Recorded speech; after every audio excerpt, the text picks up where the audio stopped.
Hi, Renee. Thank you so much for joining me here on this episode of The Middle. I loved the book Before We Were Strangers. Please tell me a little bit about it and about you and your writing. Well, thank you, and thank you for having me. I started Before We Were Strangers was my fourth, technically my fourth full-length novel, published full-length novel, and that kind of came to me through some conversations that I had with my editor at the time, who brought up looking at Craigslist for inspiration. There were a few other things that we used to sort of troll, like Post Secret and just the newspaper and just articles that that would interest us. And we came across this misconnection that was from a man to a woman, and it was super inspiring. It was very romantic, and I think we both were in tears by the end of it. It was really long, and it was essentially like a plea to this woman that he had known in his 20s, and that couple was actually many more years had gone by. So when I wrote Before We Were Strangers, when I started developing it, I wanted to do college and kind of those years right after, like 15, 20 years, where you establish yourself, your career, maybe you were married or maybe you still are, whatever it is, and sort of revisiting your past in that way. And I wanted time to be a really big theme in that. Just how it feels like in your 20s and sometimes in your 30s that you're running out of time, and you can sort of, not everyone gets a second chance, I guess. And some people don't realize or feel that there could be a second act. And I think that's what Matt is going through in the book. He's sort of the male protagonist, because really, honestly, they're both protagonists, but he's going through that where, no, there's no way that she would be available. This person, the one that kind of got away, there's no way she would be single still. And then they both happen to be, so they get this second chance in their late 30s. I loved just the way you wrote about New York. I think New York was like a character in this book, and it's just so beautifully said. And I want to read the quote, but I want to ask you first. So what's your relationship to New York? Did you go to NYU? Because I did, and I felt like this writer has to have gone there. Like, you nailed it on the head.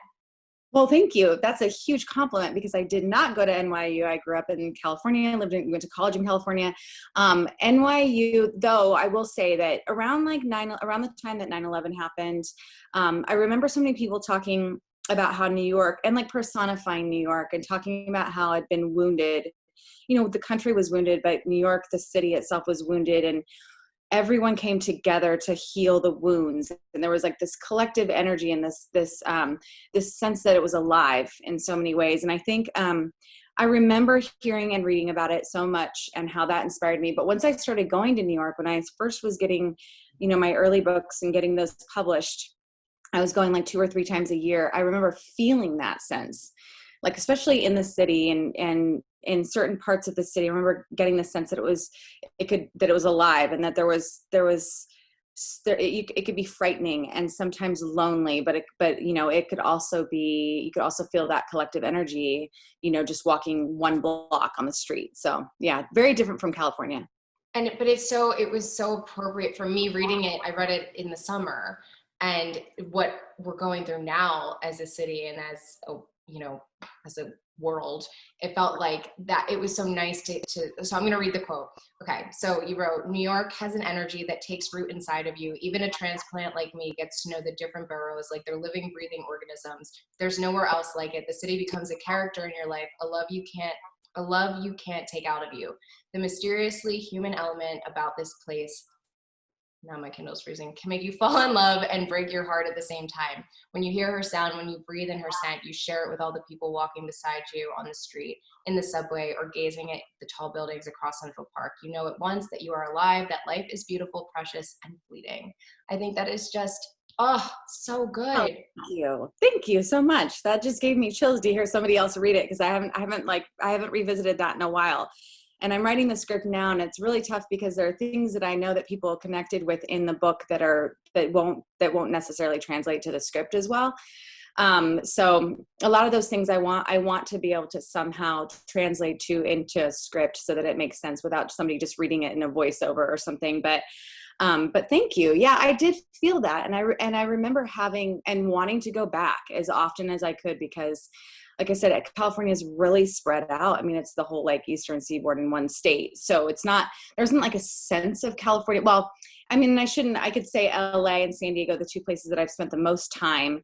And even San Francisco, there is that sense when you're in the city, there is that sense of togetherness. But on a just way different level in New York, that's like something that you can feel almost instantaneously from the time you get out of, the airport. Reading this is comforting. So if anyone's feeling like they're missing New York, I feel like this is just like a great reminder. So tell me, what are you writing the script for? Do you have, can you talk about that? Or I'm working with a couple of people developing the idea and how to, like I said, find a way to translate it into that. It's a really hard thing to do, but I did start out writing scripts before I ever wrote a full-length novel. So, and I have a film degree, and that's what I went to school for. And I spent a lot of time working on stories and developing stories for film, which is totally different than writing a novel. So I know that I can do it. It just, in order for you to get those feelings that you felt when reading the book and see how we could have the essence of that novel on the screen in every scene, it's challenging, but it's totally doable. So yeah, I'm working with a couple of people that reached out to me, said they love the book. They want to see it happen. I just come off of writing the script for Wish You Were Here for another producer, and it was fresh in my mind, the format and the way to tackle those issues. So I was really enthusiastic about writing it myself, though I was like, if you have a better script writer, by all means, but I know I can do it. Yeah. So because that's not something that I don't write for the screen every second of every day. I'm writing novels, developing novels, and doing that most of the time. So it's a little bit of a departure, but I'm able to do it. And so with this book in particular, I was excited because it's the most cinematically visual in the novel in my mind. Like I remember visualizing every single scene and kind of feeling the rush of the subway and standing on the yellow line and teetering back and forth and seeing this girl. And I remember having a visual for almost every single scene in that book, which, there's a lot of scenes in a book. So having a really clear visual and knowing what I would want to do, like as a filmmaker, as a screenwriter. So I was excited that I had people on board that wanted to see it continue on. So yeah. I'm so excited. I can't wait to see. It's going to go somewhere. I just know it, but I can't wait to see. Thank you.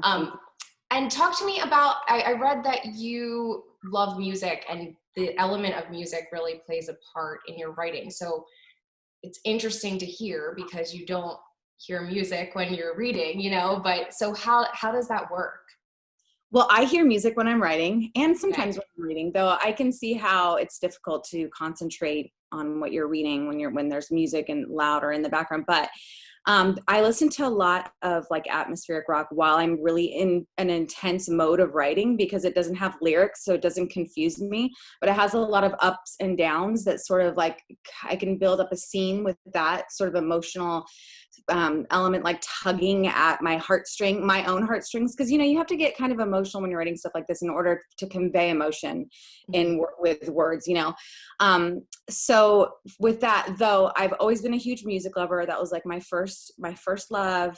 I went to concerts when I was like very young, and that was something I spent my money on, was CDs and concerts. And when I got into film and working with, and really I was going to school for photography actually, film, I then found a love for that and kind of switched over into cinematography. But I always would think about score and how music can add so much to a film. And it can also take away if you really want us to focus on the silence in a moment. Hearing the leaves, rustling in the distance or whatever it is. Music can take away from that if it's too much. But I've seen so many cuts of film that have no music behind it, and how strange that is, and how much music can really do and how powerful it is. So with her, for me, writing with Grace, being a musician, I just always was fascinated with anybody who can play an instrument. I think it's the most fascinating thing.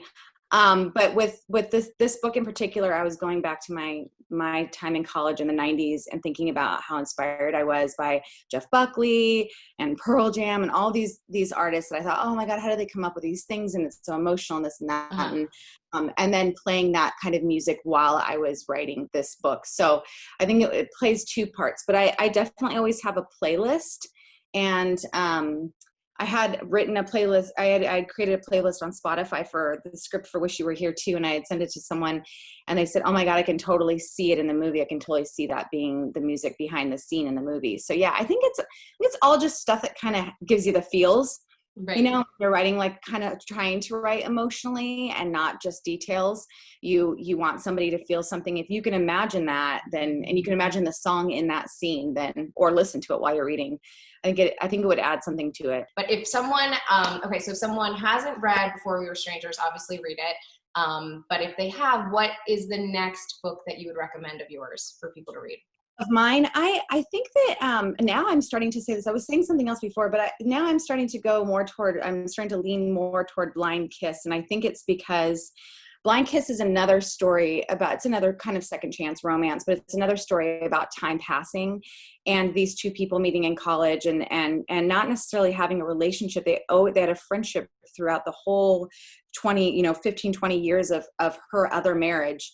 But just a friendship and those dynamics and how that works and how to have a friend of the opposite of a person that you would date maybe if you weren't with this other person, always there and always being a part of your life, but a very different character. So the character in that story, her husband is one way, and this other person who's been in her life since college is totally the polar opposite.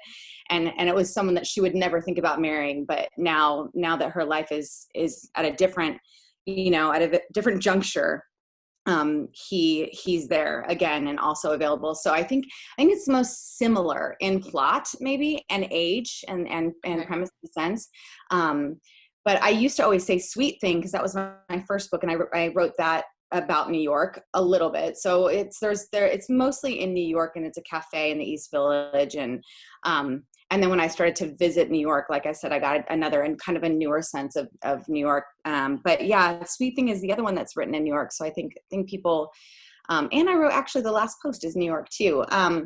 But see, I feel like maybe you're meant to like live in New York at some point or something.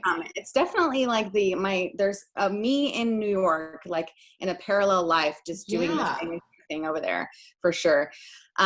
So yeah, no, I do love it. But Blind Kiss, as far as plot and characters and that element and arc, I feel like that's the closest to Before We Were Strangers. And it's sort of the more, it's not new adults as like Sweet Thing, which is late 20s trying to figure out what you want to do after college. This is more second act